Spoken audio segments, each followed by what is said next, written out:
Il y a tout ce qu'il faut ici. Enfin, moi, je suis heureux. On s'amuse à jouer au foot dehors. Il y a plein de choses qui sont cool ici à l'école. Les profs ils motivent les personnes, les élèves, à aller plus loin, à donner tout ce qu'on peut pour réussir notre carrière plus tard. Ils vont prendre du temps pour chacun de nous, en fait, à nous aider d'avancer et tout ça. Tu peux toujours comprendre, toujours poser des questions. C'est comme une grande famille.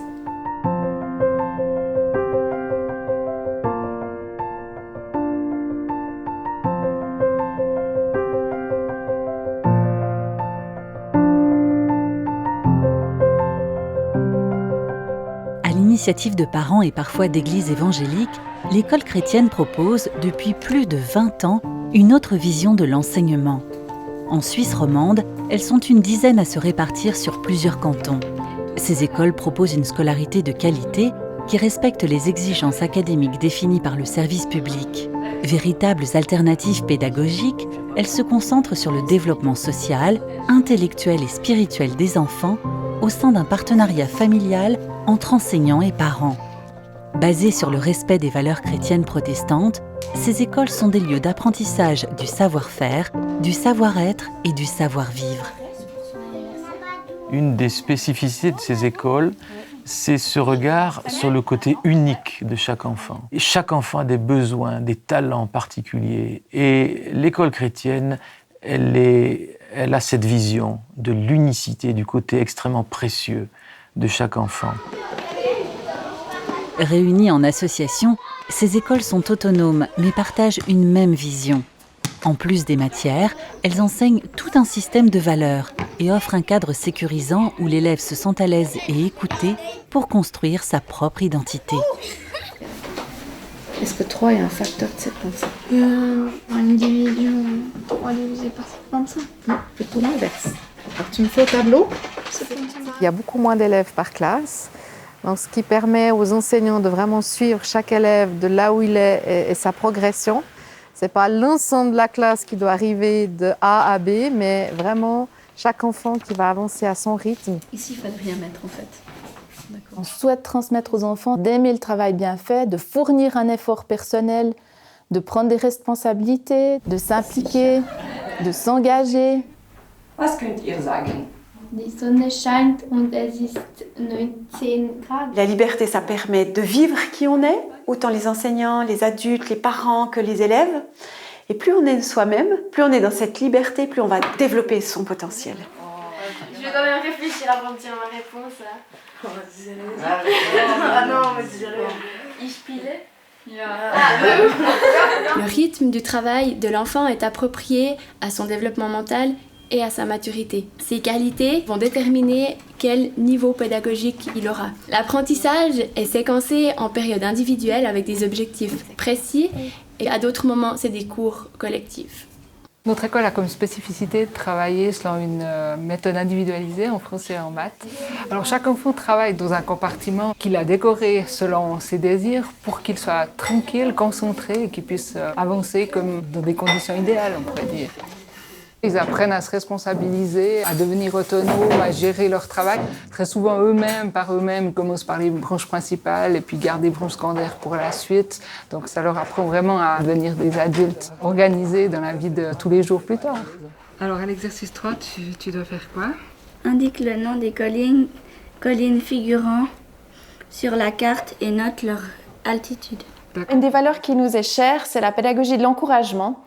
On souhaite vraiment que chaque enfant soit encouragé quotidiennement dans les tâches qu'il accomplit, surtout pour les choses qu'il fait bien et où il peut réussir. Théobald, tu en trouves un ? Trouve un. Est-ce que c'est juste ? Non.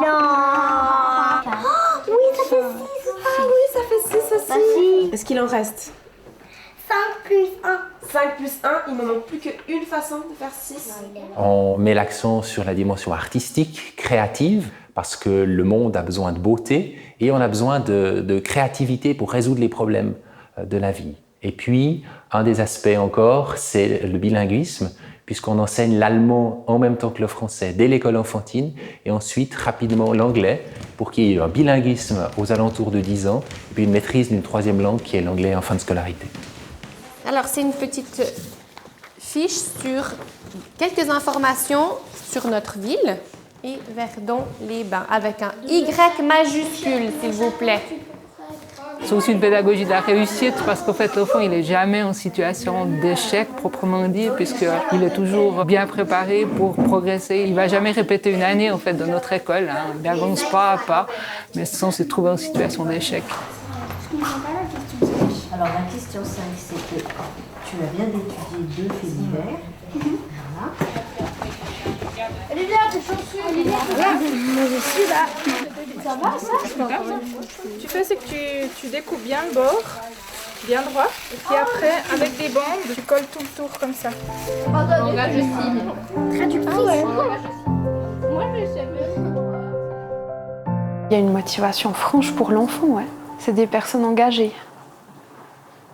Puis elles font ce qu'elles aiment. C'est précieux. Pour moi, c'est important que mes enfants puissent se développer dans une identité qui est saine, qui est respectueuse de Dieu et d'eux-mêmes aussi. Et je trouve qu'à l'école chrétienne, on fait attention à donner un enseignement qui est justement respectueux et sain. J'ai des enfants qui vont bien, puis ils font plaisir à voir, ouais.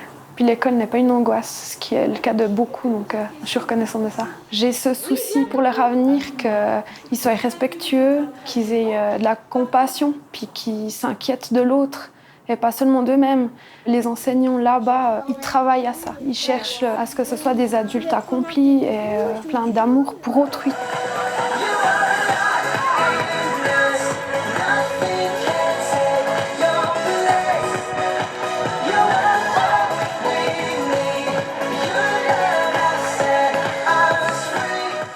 Ce que vous préparez, c'est des outils et c'est une vision sur laquelle une génération entière, la prochaine, va prendre cela pour aller beaucoup plus loin.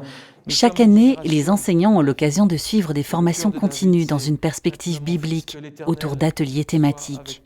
Ils permettent de parfaire leur expérience et de former les nouveaux enseignants. Une vision différente de l'éducation et de l'enfant est développée. L'objectif de ces rencontres est aussi de créer un réseau d'échange et de partage des expériences de chacun.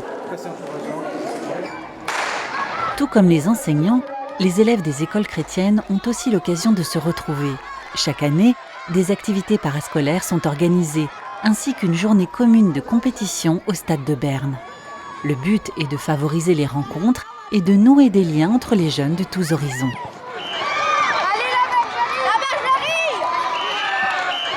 En plus de ce grand événement annuel, des journées communes sont proposées aux élèves autour d'ateliers pratiques en sciences ou encore de visites guidées d'expositions.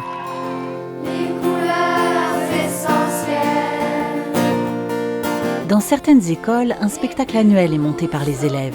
C'est l'occasion d'y inviter les parents et amis pour marquer la fin de l'année scolaire. Va jusqu'au bout de tes rêves, savoure, espère et vis vraiment que chaque jour ce que Dieu a fait fleurir en toi. Faudra mettre les baguettes assez près. Basées sur des valeurs chrétiennes et humaines, les écoles mettent en avant le sens du respect, de l'intégrité et de la responsabilité. Afin de favoriser une unité d'éducation, elles travaillent en harmonie avec les parents. L'enfant se retrouve donc dans un environnement qu'il connaît et propice à l'épanouissement afin de construire son identité, affermir sa personnalité et l'estime de soi. Ces écoles chrétiennes, ce sont des familles, un peu plus larges peut-être, mais l'atmosphère et la vision, c'est une éducation dans la sécurité et l'affection que procure une famille. Un enfant enraciné dans un climat de confiance, de foi, de valorisation, d'encouragement, va être bien plus apte que les autres à affronter les intempéries de la vie. L'élève, on cherche à ce qu'il puisse s'épanouir dans différents domaines. Dans sa dimension spirituelle, on le laisse grandir. Pour ça, on revient assez régulièrement aux fondements chrétiens, aux valeurs de la réforme, à l'histoire finalement de la chrétienté. Concrètement, c'est travailler sur le savoir-être, sur comment on se dit les choses, comment on apprend à interagir les uns avec les autres, se respecter dans nos différences. C'est un choix de mettre un enfant dans une école comme la nôtre, un choix de vie, au niveau peut-être de vivre la foi comme elle est aussi vécue à la maison, et puis de se dire que dans le cadre de l'école, on va dans la même direction, et dans la famille et dans l'école.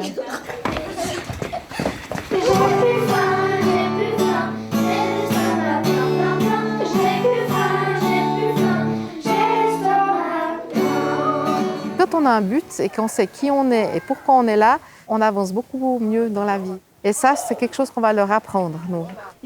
C'est une école de vie parce qu'elle a comme objectif vraiment d'apprendre à l'enfant à pouvoir vivre dans sa vie de tous les jours en étant quelqu'un de poli, quelqu'un d'honnête, quelqu'un qui respecte son camarade. Et pour nous, c'est des points qui sont clés, tout en veillant à ce qu'ils acquièrent un niveau académique le meilleur possible. Au fait, notre but, c'est d'emmener les enfants le plus loin possible dans leurs capacités.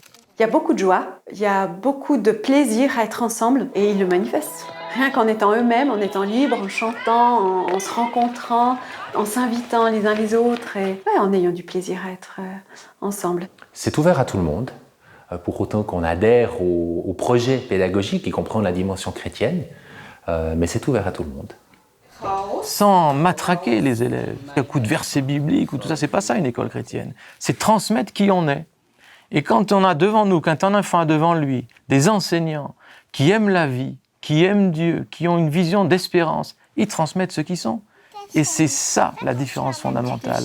Je dirais que la formation de l'enfant se fait beaucoup plus par l'imprégnation de la transmission de la vie des enseignants plutôt que par tous les discours, aussi bons soient-ils. Alors à l'exercice 3, tu dois faire quoi? Plus qu'elle bouge, puis elle bouge dans tous les sens à chaque fois qu'on parle. On se respecte dans l'école. On essaye le moins possible de se moquer des autres, même si des fois ça arrive. Quand on fait une faute, on nous dit c'est pas grave si tu fais une faute, t'es à l'école pour apprendre. J'ai quitté la bergerie quand j'avais 15-16 ans. J'ai pu entrer directement au gymnase en passant les examens. Ils vont plutôt nous aider à corriger et nous aider à nous donner des techniques pour mieux apprendre. J'ai commencé à changer parce que je me sentais acceptée.